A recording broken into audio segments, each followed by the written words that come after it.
Hello, everyone.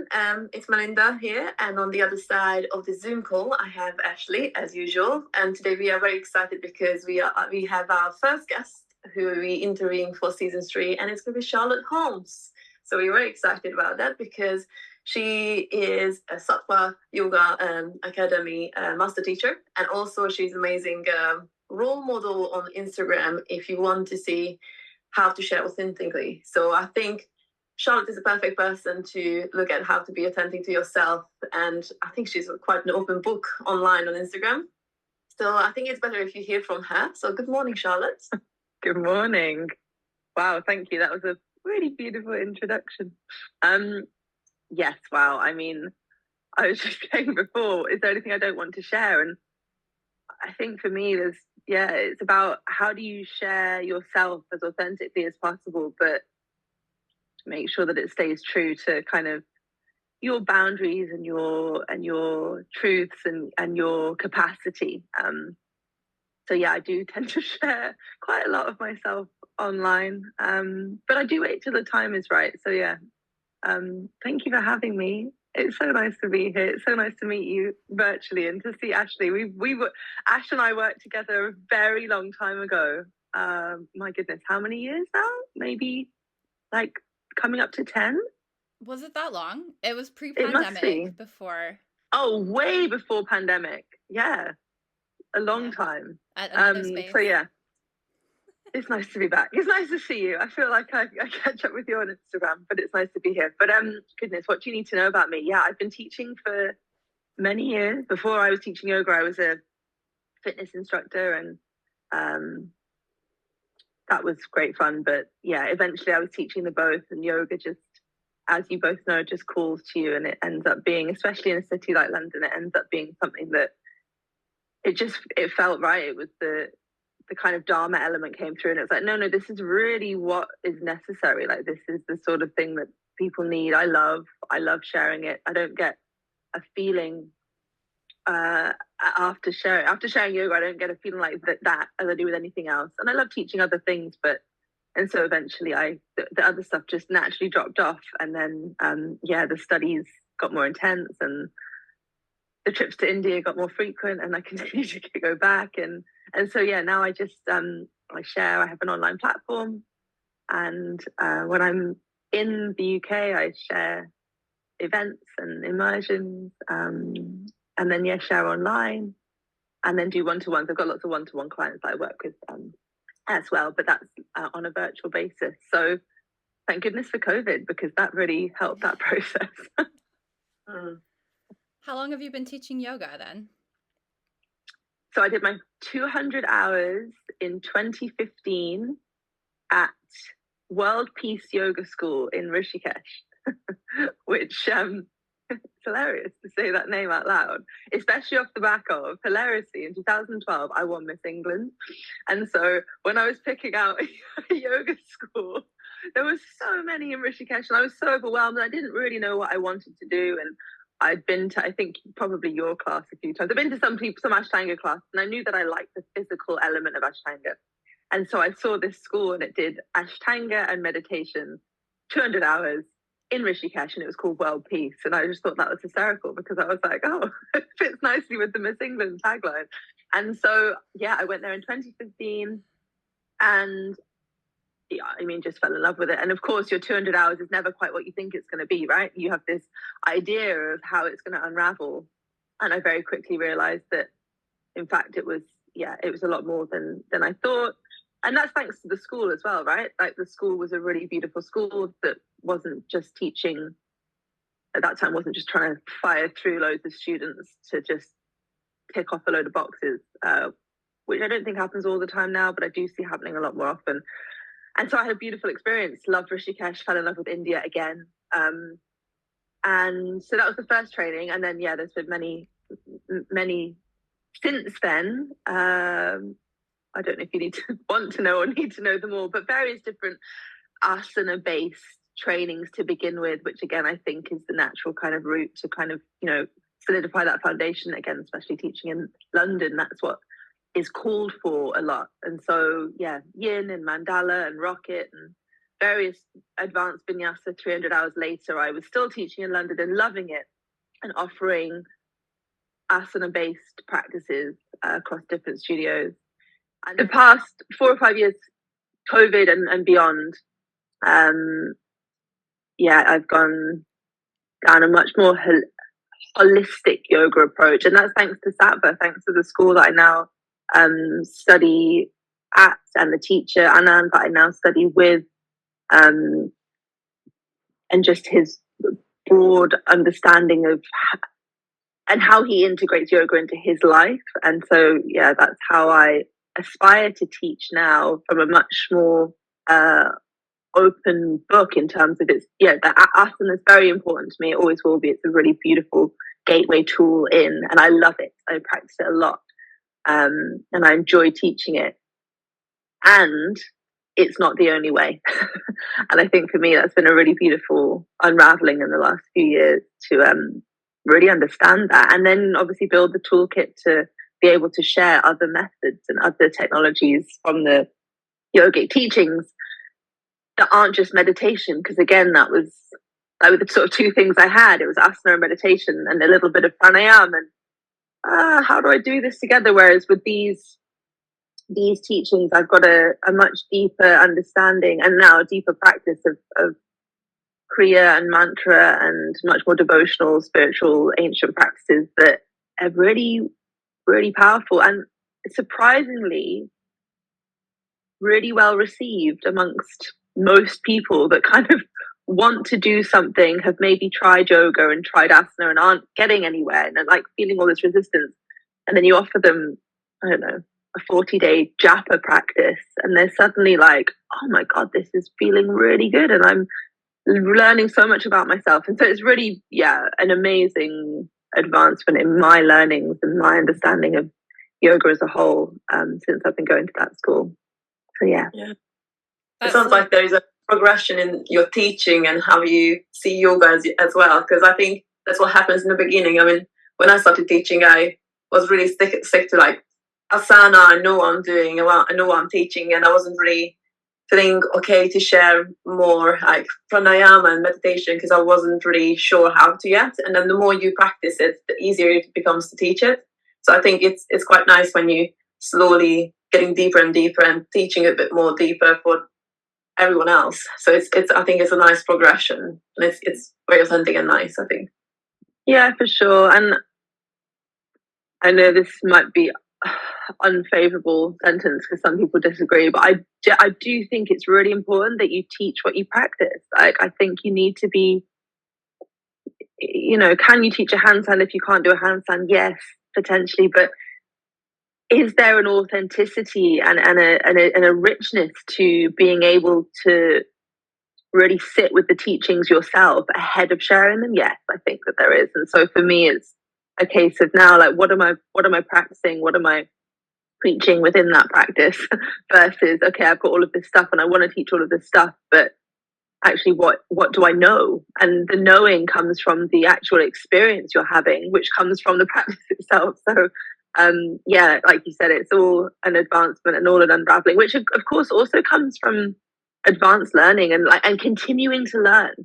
I think a lot of teachers get stuck because they stop learning and they're teaching the same thing, and then they fall out of love for it. And I've been there at points, and you can see it and you can feel it in someone that's sharing when they're kind of over it. And I think the key is just you've got to keep learning, you've got to keep expanding, and you've got to keep evolving the way you're teaching, because otherwise, even within, if you're teaching the same thing over and over again, great. But if you're still learning and you're expanding and broadening your bandwidth of understanding, then the way that those teachings come through, you start to shift and start to evolve. So for me, continued learning has also been a really important part of this process over the last 10 years. Yeah, for sure. Yeah, absolutely. You need to keep getting inspired through going back to school as a teacher and learning. Like, I was telling my students yesterday in class that 15 years later, I'm still learning Trikonasana. So don't look at this posture that I'm showing you as impossible, I can't do it today, because it's such a progression, and you learn so much of your body as your body changes through the asana practice, and then postures evolve and your understanding of yoga and yourself evolve. For sure. And I'd add to that it's not just the physical body that changes from a getting to know the postures better, but like life's happening, right? So there's things happening to you within your life that have like profound effects on you physically, mentally, emotionally, and therefore even within each of those practices there are shifts and changes that kind of have these cycles depending on where you're living, the relationship you're in, the job you're doing, you know, all of these other things then add another layer, another sort of spanner in the works, if you like, for most people, because they're like, I want to get better at this. And it's ensuring that they're understanding that this isn't there's no end goal. There's not I want to get to that point. It becomes an integral part of who you are, and the practice is the unraveling and the expansion of you as a person within this experience, versus I want to be able to do Trikonasana, and once I get there, I've nailed it. For me, it's really getting them to understand like these practices are beyond the shapes and beyond the breath and beyond the sound. And actually, they're beyond the experience you're having. It's how is that experience then being integrated into your being and how you show up outside of what you'd traditionally call your practice, which I think is really important. And I think, again, people surprisingly respond to that well. I think a younger version of me, a younger teacher, would have been like, oh no, it's too much. They don't, you know, they're not going to be able to hold that. But actually, I think, yeah, people can, they really can, and they want to understand themselves better, and they want to know, and they want to have these experiences. And so allowing them to feel safe within any experience they're having across all of these different methodologies is also really important for me as well when I'm teaching. Yeah, beautifully said. Do you have a base now? Are you traveling around and teaching, or online, or where are you at in your teaching at the moment? Where can you find me? So I have an online platform that I launched I officially launched the platform coming up to a year ago, but I actually started teaching online in COVID. And again, that's why I say thanks to COVID, because it really allowed me that kind of push to start sharing stuff online, which I think it did for most of us. So I started sharing on Instagram. I was lucky enough to work with some really cool brands. I model as well, or have modeled as well, and I got to teach for a few really cool brands that I've modeled for through lockdown, which is a really beautiful way to connect with different audiences and share. And so the online community began to build in that process. And then last September, I finally bit the bullet and launched a sort of more official platform, if you like, with a platform provider called With Me. And that's what I was frightened about the most. I'm not very good with technology. I can just about get on Zoom to do a podcast recording, but the rest of it, it's not my greatest joy, is knowing all of this stuff. And so for me, having them saying, just film the classes and we can help do the rest, was beautiful. So launched the platform with them last September, not really knowing what I wanted to do with it, but knowing I wanted to share more online, because I thought I wanted to travel a little bit more. And this was at a point where I was living in Hackney with my husband at the time and my dog in a house that we bought and we owned. And so actually travel wasn't on the agenda really. But there was something in me that was like, yeah, you should definitely launch this platform. Anyway, launched the platform in September. In the October, I found out that my husband was having an affair with my best friend. And so we split. And I left for India. I was going to do a training in India anyway, but what ended up happening was I did the training in India and then I just stayed in India. And because I had the platform launched, it allowed me the space to continue to work, continue to teach, and continue to offer whilst being in India, and whilst I kind of unraveled and regathered the pieces of myself that were kind of shattered all over the place. And so that healing process, I was in India the whole time, but I was able to be there and work because I'd launched this platform. So I guess something in me knew that it was time And then, yeah, I stayed in India for 6 months and kind of built the platform off the back of that, got to study even more, studied more, taught more. And the whole thing just, yeah, it was divine timing, I think. These things happen. And then, yeah, came back to England around April, May. My husband and I got divorced. We sold our house, and I've got this platform. And how great is that? Because I can now take it anywhere, and I can be anywhere, and I can teach anywhere and share anywhere. And it's, yeah, I'm very grateful for having there's something in you, isn't there? You know these things sometimes, and you don't know why necessarily, but there was something that was just tickling me to launch it, and so I'm glad I did. Yeah, so that's where I'm mainly there. I'm mainly online, and on that I share a whole host of different practices, asana-based classes, just breathwork practices. There's just meditations on there. Then there's fully comprehensive, slightly longer integrated practices where you go through a bit of a journey with kriya and mantra and breath and movement. And so, yeah, there's a little bit of everything. Different lengths of classes. There's tutorials on there for how to do different postures. There's even a little bit of strength and Pilates on there as well, which aren't taught by me, but are taught by a couple of other friends. So yeah, there's lots of different bits and pieces on there, and it's a nice place to be able to share other people as well, share other friends that teach, and just share all the different practices. And I think from my experience, I don't know how it is now teaching at a studio in London, but I was finding there's obviously more restriction, and there's more guidance around what you can share and how you can share, because they're brands, right? These studios are brands, and they want you to share within their framework. And the beautiful thing about teaching online is you can teach what you like, and you can make all the sounds and say all the things and give them all of the knowledge in all the funny ways that perhaps you might feel slightly more restricted to doing in a space that isn't your own. And so it's been very again, it's been a nice embellishment to the way that I teach, to be able to just kind of say what I like in a way, which has been really nice. Yeah. Did that answer your question? I'm not even sure, Melinda. Yes, no, online. It does. I was just thinking, like, what you just said about coming out of COVID and realizing, oh, I don't work for somebody else anymore. I can say what I want online, and really that created the space to come into your own as a yoga teacher because you weren't held by any boundaries. And absolutely. I felt that shift as well going online because we had to.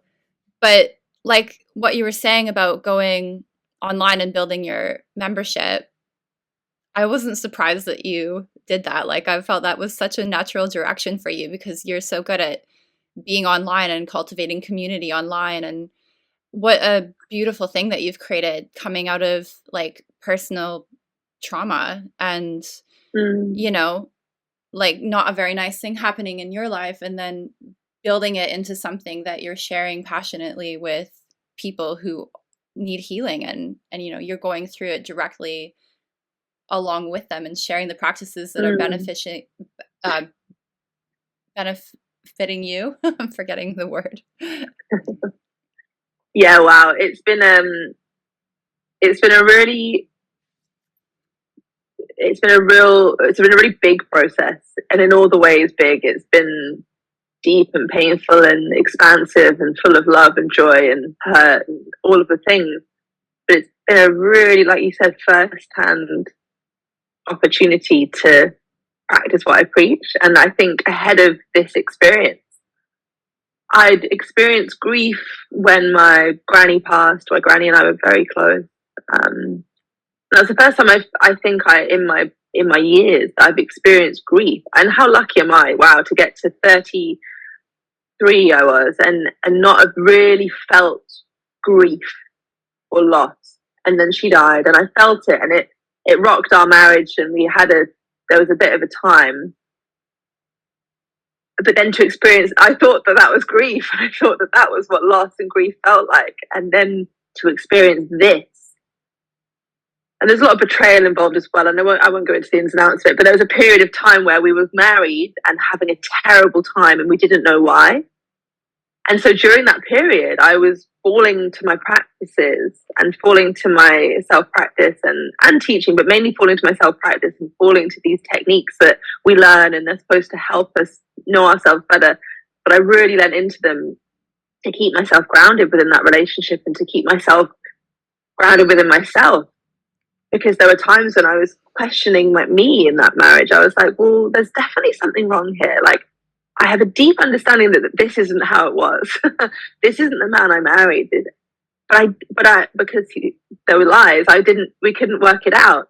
Anyway, so when I eventually found out and got the truth, there was honestly almost this like weight lifted. I was like, well, thank goodness. I know it wasn't me after all. And what a relief I felt that actually it allowed me to kind of, I knew that the relationship was broken, because if it wasn't broken, you'd have told me and we could have worked through it. But anyway, I knew that was broken. And then even more so, I had to really lean into my practices and what I knew, because then with the relief came the deepest grief I've ever experienced, the deepest sense of loss.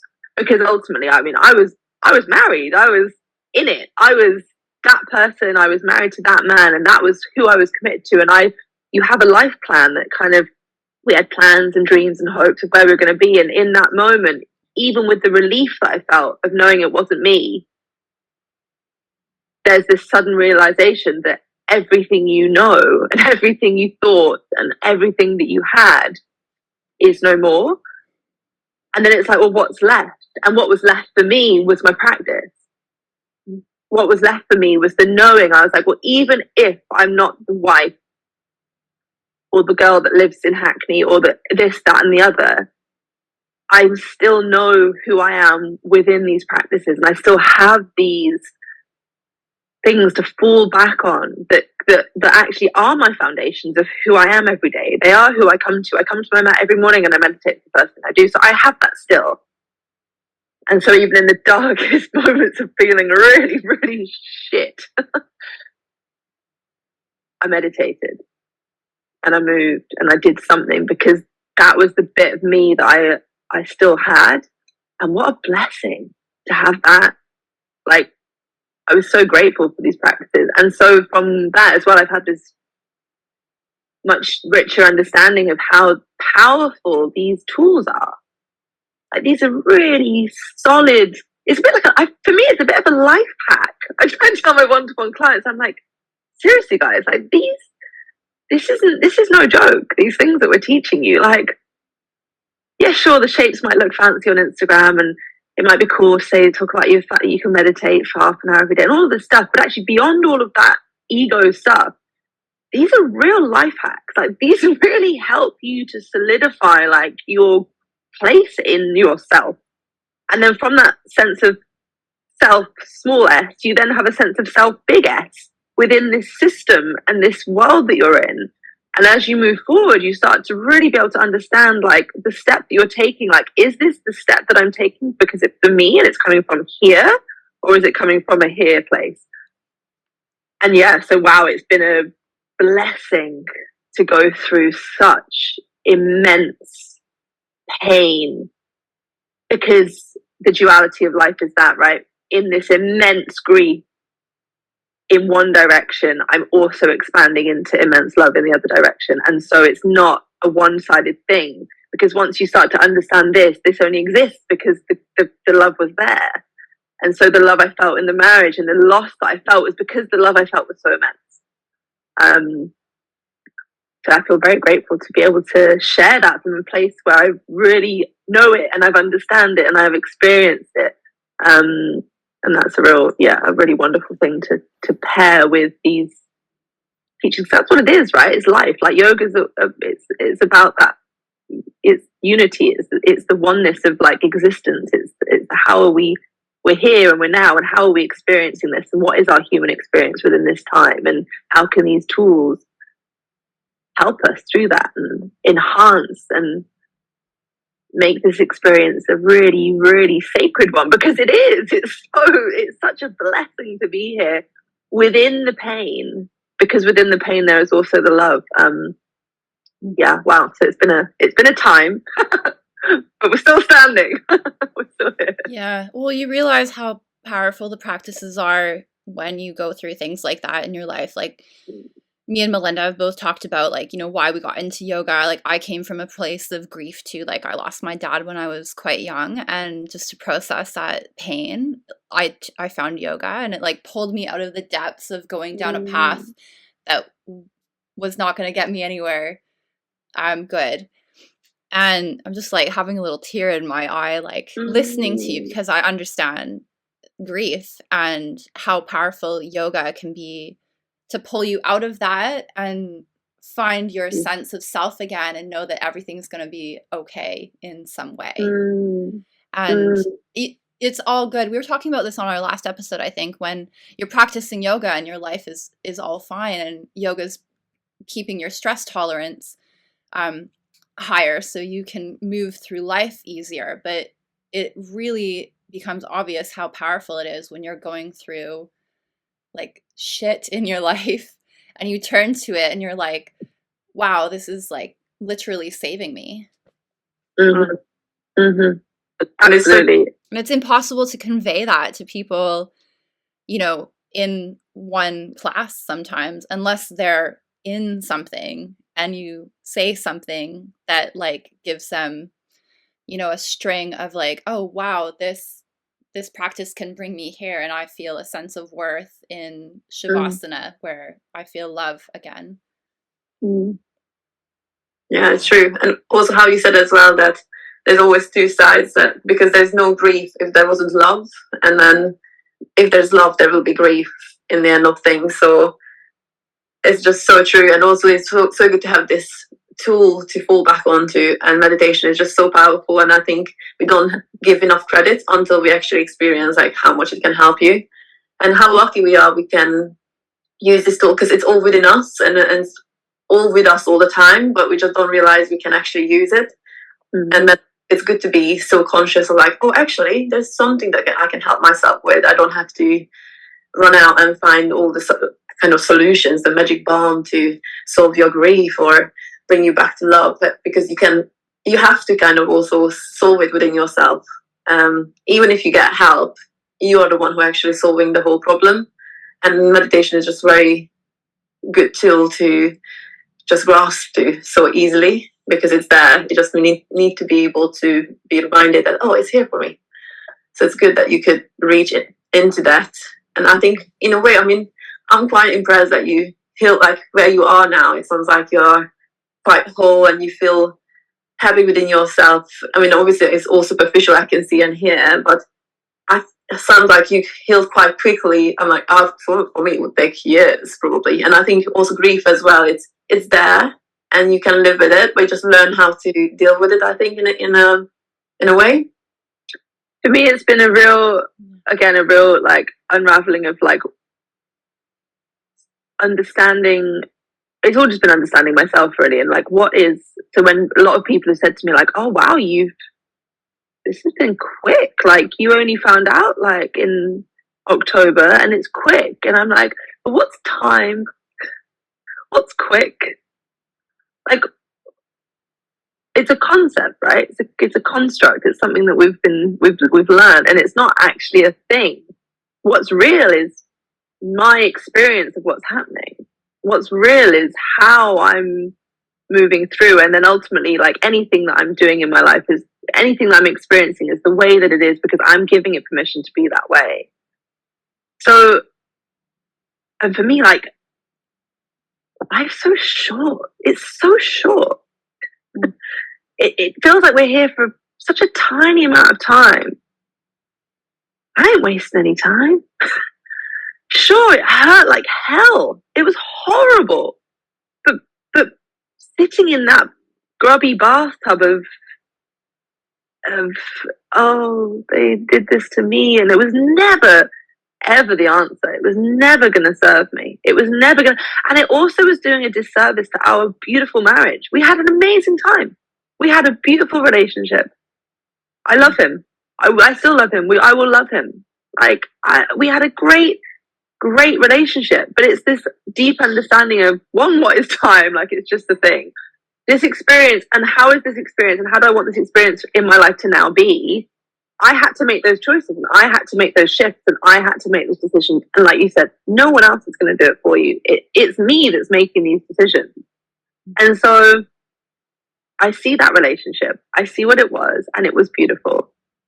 And then it went wrong because he decided that that was what happened, and it was a mess. But that was never about me. But now I have a choice, and I need to move on from that. And so it didn't make the pain any less intense. It didn't make the grief any shallower. The grief was deep. It was horrible. It's heavy and dark, and it still comes every now and again. And I still have moments where I cry over the loss of the marriage and the life that I was going to have with that man, and all of that. Those things, they still come, but it's done. And I think this deep understanding of this, nothing lasts forever. Nothing.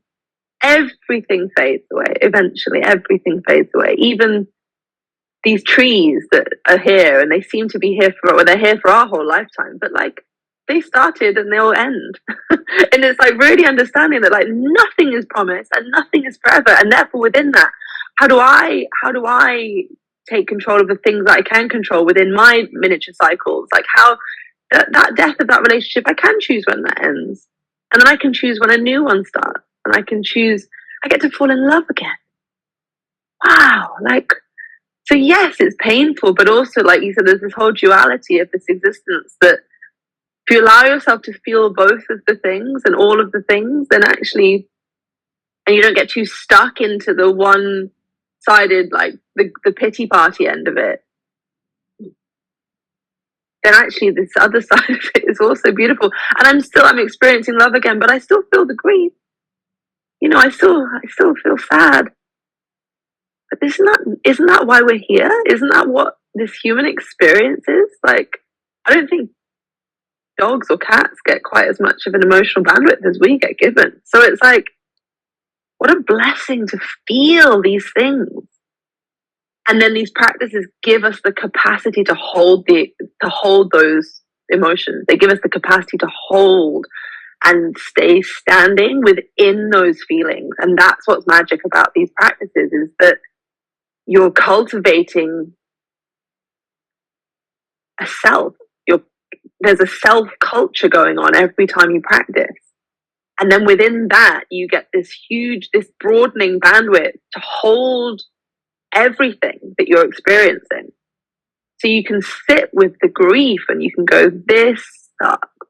And then you can go, and I'm going to park that now, and I'm going to stand up, and I'm going to get on with my day, and I'm going to laugh, and I'm going to feel joy, and I'm going to feel happiness, and I'm going to do my taxes, and I'm going to, you know what I mean? You get to then go and function in the world, but you still get to experience this inward, and it's all this inward journey of really feeling, allowing yourself to really feel. And wow, what powerful tools. I'm humbled. Honestly, I'm humbled every day because I practice and I'm like, gosh, like, wow, I'm really feeling this stuff. And that's again, like a lot of my motivation for teaching is we all have this capacity, but it has to be cultivated. This is the trouble, because we're not taught it. It's not something that we know. We're not taught it at school. We're not taught it by our parents, unless you have a yoga teacher, mum and dad. But as a general rule and understanding, and the way that we function in the Western society, it's not how we're taught to function. And so you have to learn to sit with yourself and learn to go inwards. But it's possible for all of us. And that's why these practices are so beautiful, because they're instantly accessible at any point. Like you said, Belinda, at any point you can decide to sit and meditate. At any point you can decide to sit and do a bit of breath work to help calm the nervous system. At any point you can stop, drop on yoga and do a bit of a downward facing dog in the park because your lower back hurts. Whatever it is, these are tools that we have at our disposal at any point that don't need anything else other than who we are at that moment right now. And so I think giving people that understanding of, yes, I'm going to teach you, but ultimately this is you. Like, you're your greatest teacher, like you, and how you start to embody these technologies, and then the experience that you're having within them is then going to be how you teach yourself how to function and how to hold life, how to cope with life, right? How to manage whatever is being thrown at you, because yes, when you're having a beautiful time, the yoga feels good and it's easy. And then when you're having a really shit time, you're thankful that the yoga's there, and you're like, wow, thank you for catching me, because I was about to fall face down in the dirt, and yoga is there just to help you rise up. Yeah. What you were just saying, like, before, about how some of your students resonate with different practices, and you were surprised, like, that Japa caught on. It's just like, there's different ways to get you to feeling that quality of yoga. It doesn't have to be the asana. It doesn't work for everybody, and we know this. It can be meditation, Japa, like with the mala beads moving through your hand, or so there's always something for somebody. It's vast. These teachings are vast, and again, I think that's why I really implore like teachers to go and learn, like go out there and learn, because there are so many different ways, and actually you're broadening your capacity to offer what ultimately isn't ours. Like, this isn't I didn't make this stuff up. This isn't my teachings. There are things that I'm offering that have been around for thousands of years. So I implore teachers to go and learn more, like go and broaden the capacity to be a greater vessel for offering these things, because there is something for everyone. I took my parents last November, again, divine timing, but they were also always coming. There's a beautiful festival that Sattva, the school in Rishikesh, run, called the Sattva Summit. And it's a 5-day yoga festival, and it's essentially a celebration of the Sattva teachings in their broadest capacity. And so within the 5 days, you get to experience all of these different technologies of teachings from different teachers, including Anand, our lead teacher, but a lot of the master teachers offer different things. And so some of the classes you go to, there's shed loads of mantra and bhakti and singing and dancing and chanting. And then some of the classes, it's like aromatherapy, and some of the classes, it's so you're getting a broad spectrum of the teachings, but filtering down through different teachers, and like you said, getting these different experiences for different people. I took my parents, and my dad ended up going to this like chanting mantra singing workshop thing, because he likes music and he liked the guy that was playing the guitar, and he was like, oh, this looks good. And then my mum went to this aromatherapy thing, and she was like, and they both came back and were like, wow, I didn't really realize that you can incorporate these teachings through those different methods and through these other things, and then get these feelings and have these experiences.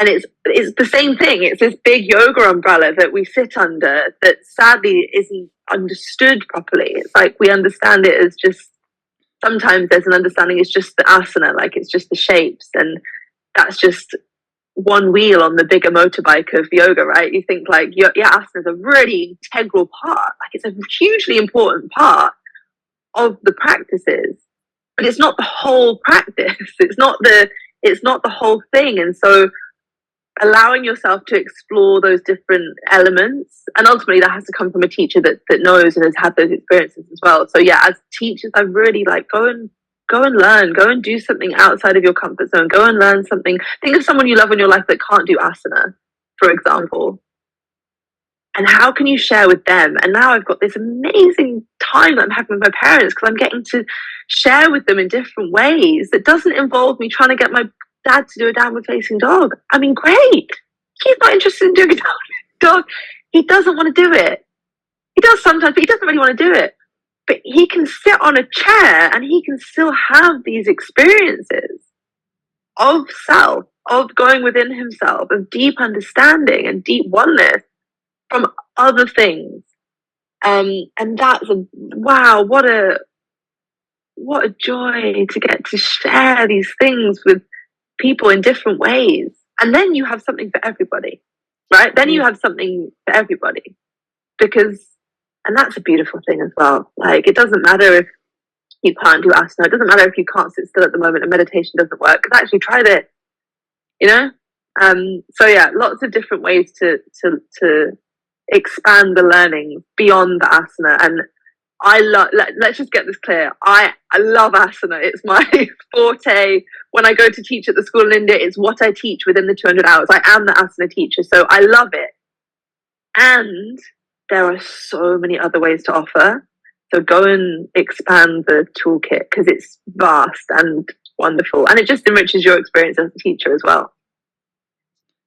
That's the best thing about it, that you can share in so many different ways, and you can learn so many different ways. And as you said, like in the West here, we were never taught to experience and be wholly with all this like emotions, and then do this yoga that sounds like so hippy dippy, or go to this chanting class. So I think now I'm glad to see that we are learning and expanding that all these different practices are teaching you to be more connected with yourself and with your emotions, and there's so many different ways you can access that.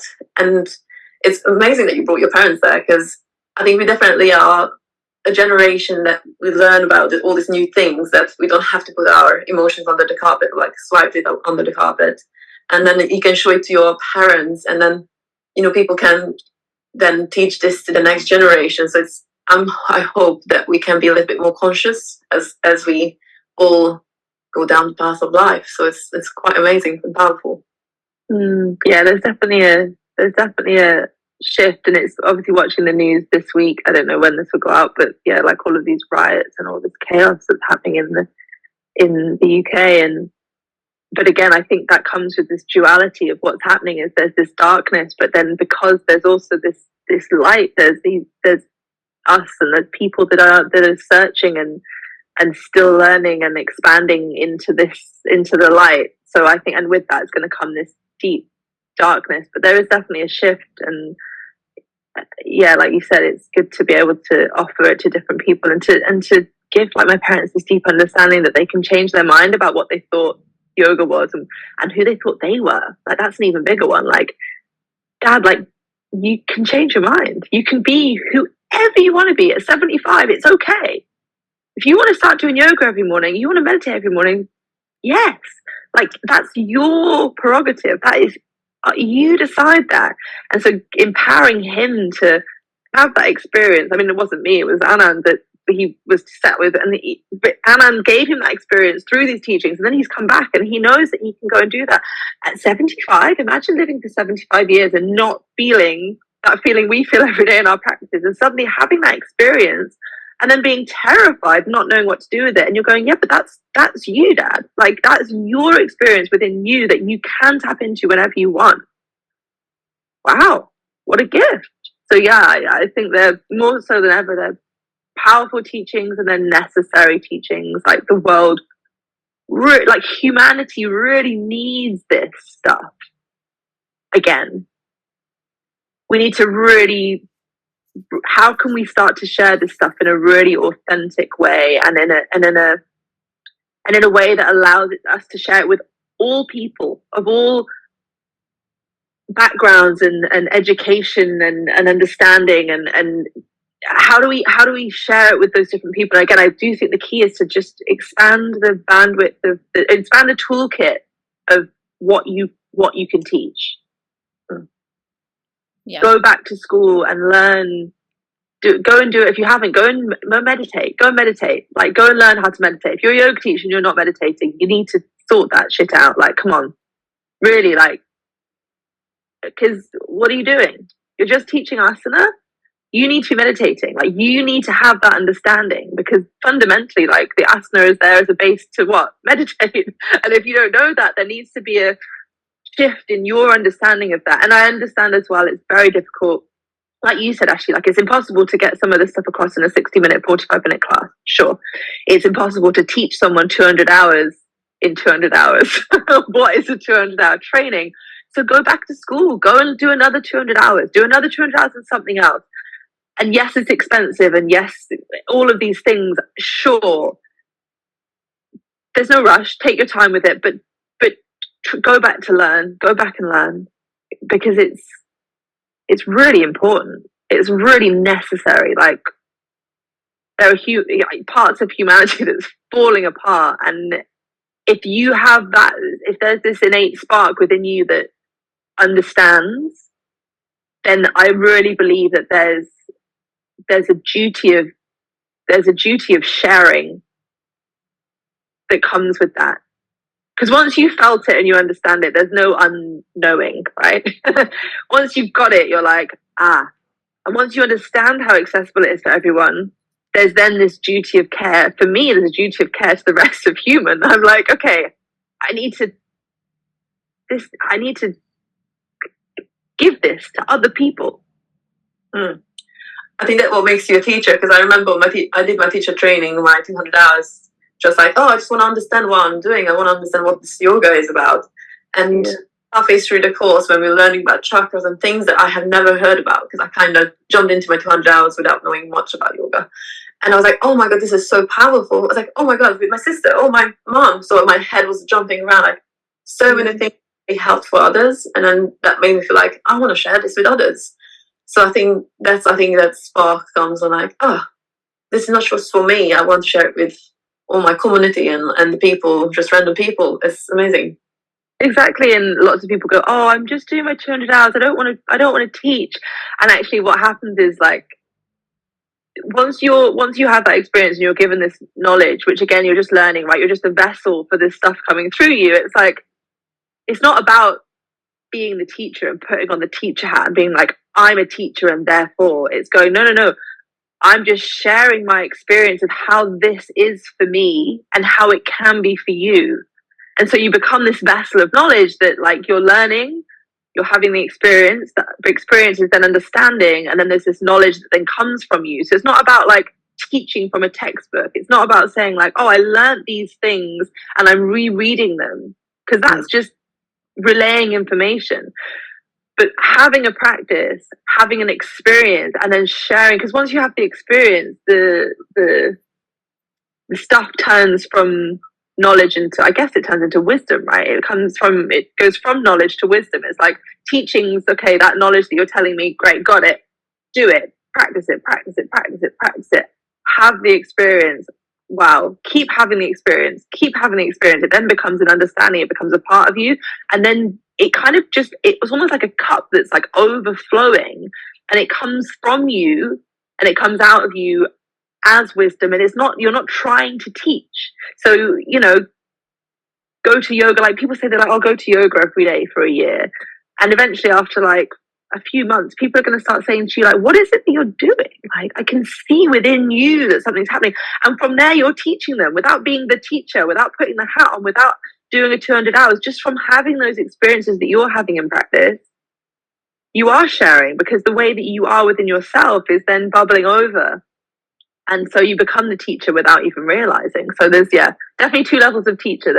I think all of us are teachers. Like, even our students can teach the people around them. But then as official teachers that are sharing and calling themselves teachers, I think we have this responsibility to really get to understand an understanding. And that comes from an experience. And so, go and learn some more. There's so much to learn as well. It's terrifying. The more I read, I'm like, and you have to keep your cup full, because I think a lot of problem with teachers is that they're getting burnt out, their cup gets empty, and then they stop learning, and you can't teach from that place. And I would say to that, Ashley, like, this is why having a broader toolkit is so helpful, because teaching 20 asana classes in a week, you're knackered. Like, physically, of course, you're going to be exhausted. But if you can you switch that?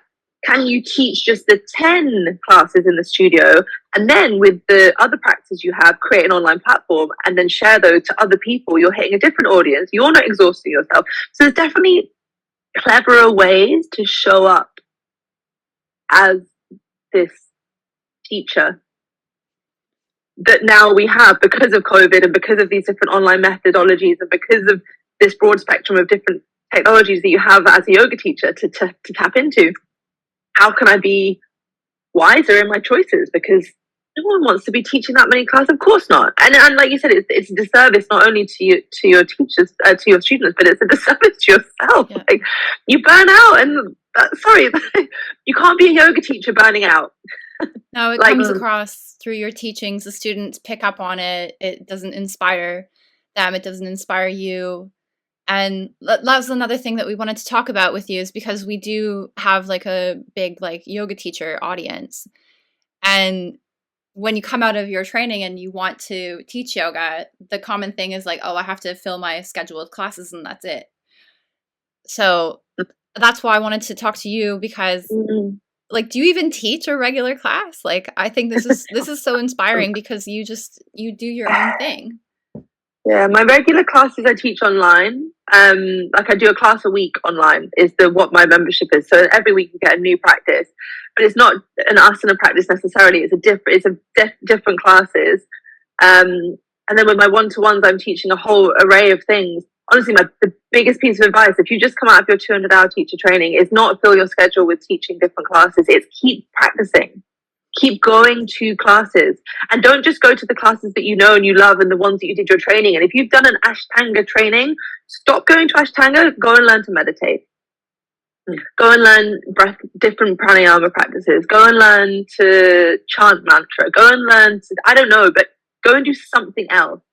Because then you can show up, you know, you've got your self-practice, you'll do your Ashtanga at home, and you'll teach maybe a couple of classes a week of that to keep practicing. You're learning something else, and how do these practices cross over? How are the experiences that I'm having in this versus this? How do they come together? And that's what's going to make you it's going to make your offering as a teacher really rich, because the understanding gets deeper and deeper, because you're not just doing one thing. And it's nice to be good at one thing, sure, but ultimately that's also just your ego. And I really, yoga isn't just asana. Yoga isn't just being able to do handstands. It's not. It's got jack shit to do with handstands. Sorry, but really. And if your understanding isn't that, then go back to school. Like, let's all go back and learn, and let's all really get it. Because, and I don't mean for us. I don't mean so I can say, oh, I know the most about yoga. It's because what are we sharing? How are we sharing this in the world? And what is the understanding that I'm giving to the people that I'm sharing it with? That's what's important. I want the people in my class to leave with a deeper understanding of themselves firstly, but that comes through understanding what this practice is. I'm not here to teach you how to do the splits. Like, that comes great, cool, amazing, like really fun. But honestly, if you never do the splits in your life, it doesn't matter. But if you then become if you get a much better understanding of yourself through this practice, yes, that's what we're here for. Yeah, there's a lot of checking of ourselves, I think, that we need to do as yoga teachers. Why am I offering this? What is this for? And again, that's how to show up authentically. Like, you know, I'm not just online to get likes. I'm not just online to enhance my following and get loads of people to follow me so I can make more money. No.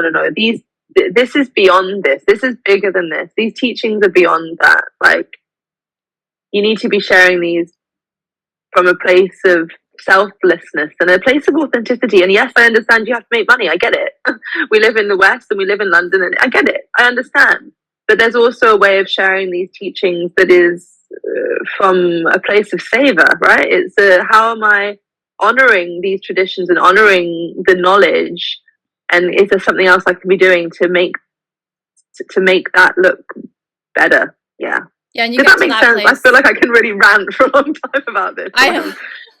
You get to that place by learning more, and the more you learn, you broaden your depth of understanding, and the more you understand, like you said, you inherit that wisdom, that innate, the wisdom from the ancestors, and then you share that more authentically.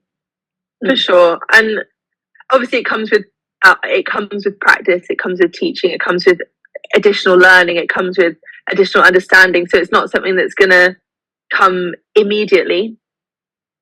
But I think there's an element of humility you have to have for the practice and the vastness of these teachings, and yeah, it's bigger than us, and this stuff can save people, and within the people it then saves the wider people, right? It's a collective people, and so these things are accessible for everyone and not to be taken lightly. Like we need to be honoring these things and sharing them from a real place of like deep understanding that these are big, powerful teachings and should be treated with respect, and we should be learning them with respect in that same vein. So yeah. And also, you know, share what you know, share what you practice, and be okay to go, I don't know that. Like, that's another thing. Like, I don't know that. I don't have the answer to that. I haven't experienced it. But there's my friend that does this. And, you know, you don't have to know it all either.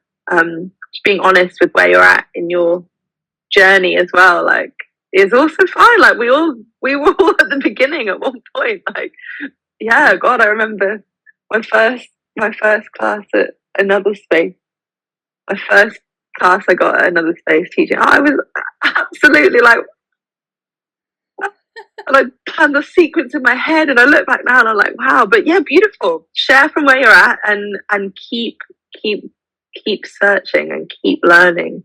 Because there's there's a whole world out there of yogic knowledge that's just like, just keep digging, and it just keeps getting deeper, and you're like, whoa, this is wild.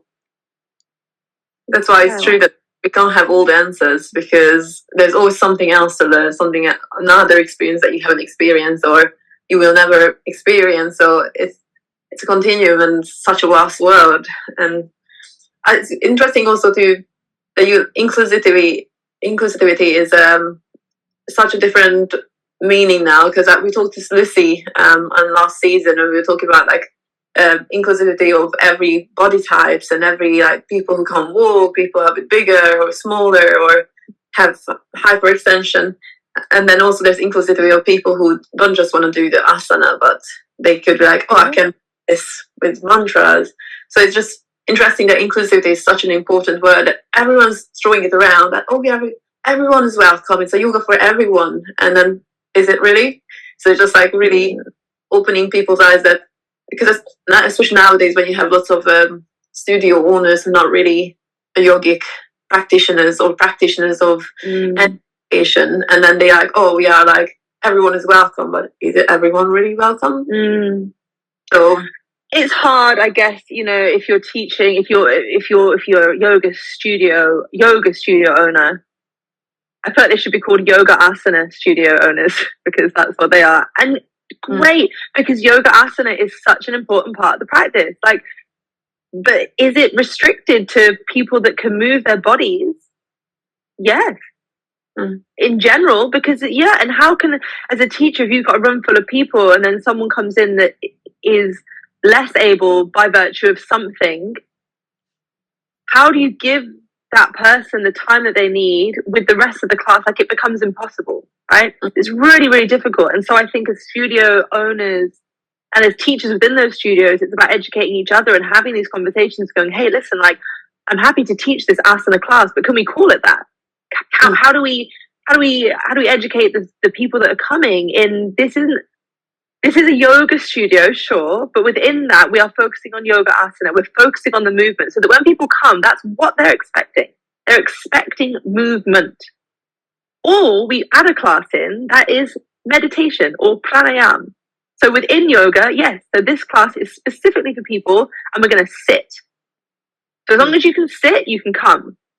So I think it's just about having those conversations and I guess awkward conversations and difficult conversations with each other as teachers and studio owners and as practitioners within those spaces, and saying, how do we do better? How do we do better in these spaces? And because yoga, it's not you. I mean, it goes without saying that yoga is for everybody. Of course, it's yoga. It's yoga. The nature of the word is everybody, and therefore I think we don't even have to say that, but what we are saying, what we are selling, what we are sharing, what is that exactly? Let's get a bit more specific, and within that specificity, people are learning. Hey, welcome to this practice, and this practice is specifically to do this. And there are some teachers that do it wonderfully. There are many teachers that do it really, really well. I went to Stuart Gilchrist's class a couple of days ago, and he just does it perfectly.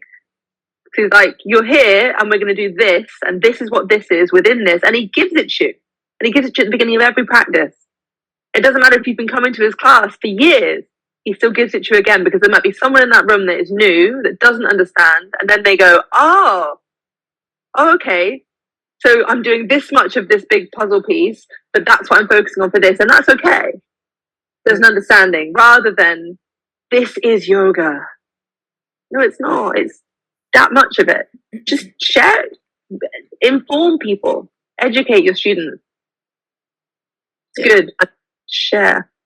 And clear communication. Yeah, it's true. Amazing. I love where this conversation headed out. Where have we gone? Because we always plan questions, and I think of just to fall back onto if we need it. But I'm like, I just really like where this all headed to, so I'm going with it. It's great. So thank you. Okay, good. Okay. Is there anything else you wanted to share, or actually you wanted to ask? I don't. I was just wondering, what brought you to your first yoga class? When was that? I moved from Cornwall to London when I was 19, and I was a dancer.